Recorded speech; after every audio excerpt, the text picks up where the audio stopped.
Hello दोस्तों, हमारे YouTube channel Govind लीला में आपका स्वागत है। तो दोस्तों, कैसे हैं आप सभी भाई बहनों को मेरा सादर प्रणाम। तो दोस्तों, आज मैं बताने वाला हूं महाभारत के योद्धा अश्वत्थामा के बारे में, जो आज भी जीवित हैं। द्रोणाचार्य पुत्र महान योद्धा अश्वत्थामा को किस कारण श्री कृष्ण ने कलयुग के अंत तक भटकने का शाप दिया और अब कलयुग में उसके होने के क्या प्रमाण मिले, आज की वीडियो में हम यही रहस्यमयी जानकारी आपके आगे प्रस्तुत कर रहे हैं। दोस्तों, वीडियो को अंत तक जरूर देखें और अगर आपने चैनल को सब्सक्राइब नहीं किया है तो प्लीज़ लाल बटन को दबा दें, जिससे कि आगे नई नई रहस्यमयी जानकारियाँ आपको प्राप्त होती रहें। तो दोस्तों, आपका कीमती समय खराब न करते हुए वीडियो को आगे बढ़ाएं। दोस्तों, भविष्य पुराण के मुताबिक कलयुग में सम्राट पृथ्वीराज चौहान को अस्त्र विद्या और शब्द भेदी विद्या अश्वत्थामा ने ही सिखाई थी। दोस्तों, अश्वत्थामा के बारे में जानने से पहले हमें उनके पिता द्रोणाचार्य के बारे में थोड़ा जान लेना चाहिए। द्रोणाचार्य कौरव और पांडवों के गुरु और परशुराम के शिष्य थे। उन्हें संपूर्ण धनुर्विद्या का रहस्य सहित ज्ञान था। एक समय उन्होंने महान पुत्र पाने की इच्छा से भोलेनाथ की तीव्र तपस्या की, जिसके फलस्वरूप उन्हें अश्वत्थामा पुत्र रूप में प्राप्त हुआ।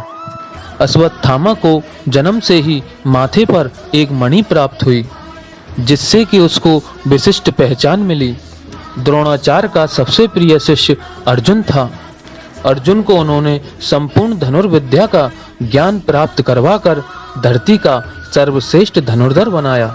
अश्वत्थामा भी अर्जुन के साथ ही अपने पिता से शिक्षा ग्रहण करता और धनुर्वेद में पूर्ण पारंगत था, किंतु थोड़ा अर्जुन से ईर्ष्या भी रखता था।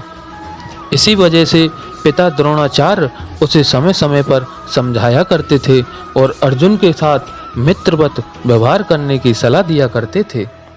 द्रोणाचार्य भी अपने पुत्र अश्वत्थामा से बहुत प्रेम करते थे।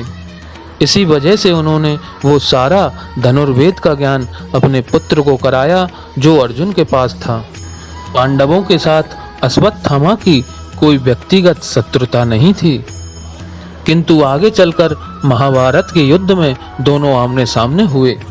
गुरु द्रोणाचार्य कौरव पक्ष से लड़े थे एवं उन्हें अपने प्रिय शिष्य पांडवों से युद्ध करना पड़ा। भयंकर युद्ध में पांडवों को जब गुरु द्रोण की कोई काट नजर नहीं आ रही थी, तब पांडव पक्ष ने छल का सहारा लेते हुए गुरु द्रोण का वध करवा दिया। अपने पिता का छल से वध हुआ देख अश्वत्थामा भयंकर क्रोधाग्नि में जल उठा और उसने पांडवों के समूचे वंश के विनाश की प्रतिज्ञा कर ली और युद्ध में भयंकर पराक्रम दिखाया और पांडव दल में हाहाकार मचा दिया।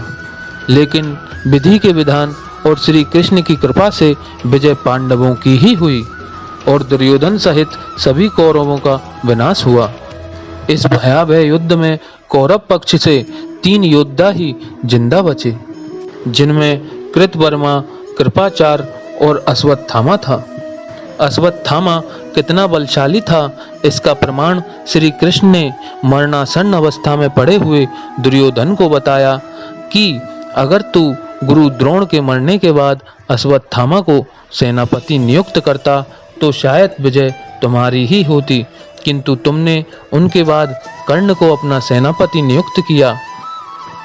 तो दोस्तों, खुद श्री कृष्ण ने अश्वत्थामा के बारे में ऐसा कहा तो सोचो वह कितना बलशाली होगा। किंतु उसमें एक कमी थी, वो ये कि वह अपने क्रोध को काबू नहीं कर पाता था। वह समूचे पांडव वंश का नाश करके अपने पिता की मृत्यु का बदला और अपनी ली हुई प्रतिज्ञा को पूर्ण करने का अवसर ढूंढने लगा।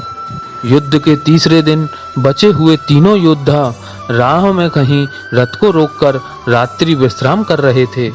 वहां एक बरगद का पेड़ था, उसके नीचे ही तीनों महारथी सो गए थे, परंतु अश्वत्थामा को नींद कहाँ आने वाली थी।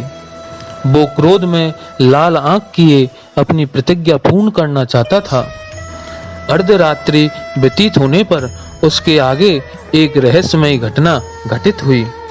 उस बरगद के ऊपर कई सारे कौवे अपना डेरा जमाए विश्राम कर रहे थे। इतने में ही एक उल्लू ने वहां आके रात में सोते हुए कौवों को मार दिया। नीचे अश्वत्थामा के आसपास कौवों के शवों के ढेर हो जाते हैं। अश्वत्थामा ने इस घटना को अपनी आंखों से देखा और सोचा, जब मेरे पिता को छल से मारा गया तो मैं भी रात में सोते हुए पांडवों को और उनके वंश के प्राणियों को मौत के घाट उतार दूंगा। अश्वत्थामा रात में ही पांडव शिविर की ओर चला। उसके पीछे कृतवर्मा और कृपाचार्य भी अपने नाखुश मन से उनके पीछे चले। दोस्तों, कृपाचार्य ने तो अश्वत्थामा से मना किया कि ऐसा करना सही नहीं है, लेकिन द्रोणपुत्र ने अपना पूरा विचार बना लिया था। शिविर में प्रवेश करने से पहले उसने एक यज्ञ करके भोलेनाथ जी को प्रसन्न किया और भगवान शिव से उसे एक खड़ग प्राप्त हुआ। एकमात्र खड़ग लेकर अश्वत्थामा शिविर में प्रवेश कर गया और मार काट आरंभ कर दी। दोस्तों, उसने पांडवों को मारने के भ्रम में उनके 5 पुत्रों को सोते मार डाला। अपने पिता की हत्या करने वाले द्रुपद पुत्र दुष्ट द्रुम्न को तो गला घोंटकर ही मार डाला। उस रात शिविर में जितने भी योद्धा थे उन सबको अश्वत्थामा ने मौत के घाट उतार दिया था। दोस्तों, इस भीषण मारकाट में सैकड़ों योद्धा और लाखों सैनिक मारे गए। श्री कृष्ण जी की सहमति से उस रात 5 पांडव शिविर में नहीं थे। वे उस रात उनको कहीं और ले गए थे, क्योंकि दोस्तों वो तो अंतर्यामी सब जानते हैं कि क्या होनहार है। दोस्तों, उस नरसंहार में 5 पांडव और सात्यकी समेत भगवान श्री कृष्ण ही बचे और समूचे पांडव वंश का विनाश हो गया था।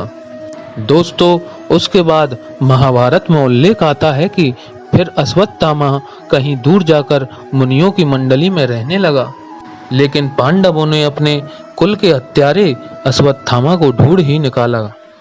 वो बड़े रोष में भरकर अश्वत्थामा को मारने हेतु उसकी तरफ आ ही रहे थे कि अश्वत्थामा ने 5 पांडवों को विनाश हेतु ब्रह्मास्त्र का प्रयोग कर दिया।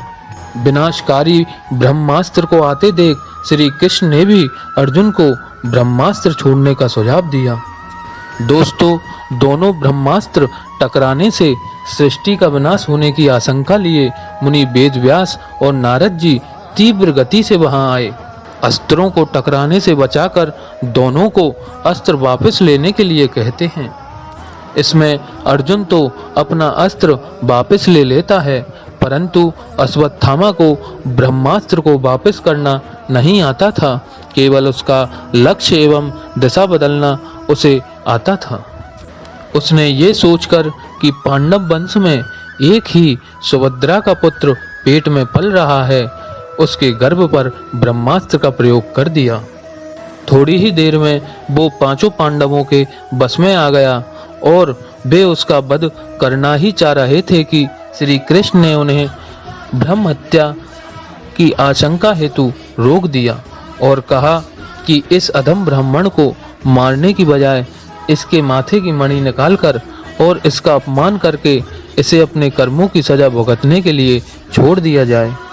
आज से लेकर कलयुग के अंत समय तक ये मणि निकालने हुए घाव को लेकर घूमता रहेगा। दोस्तों, सुभद्रा वीर अभिमन्यु की पत्नी थी और श्री कृष्ण उसे अपनी बेटी ही मानते थे।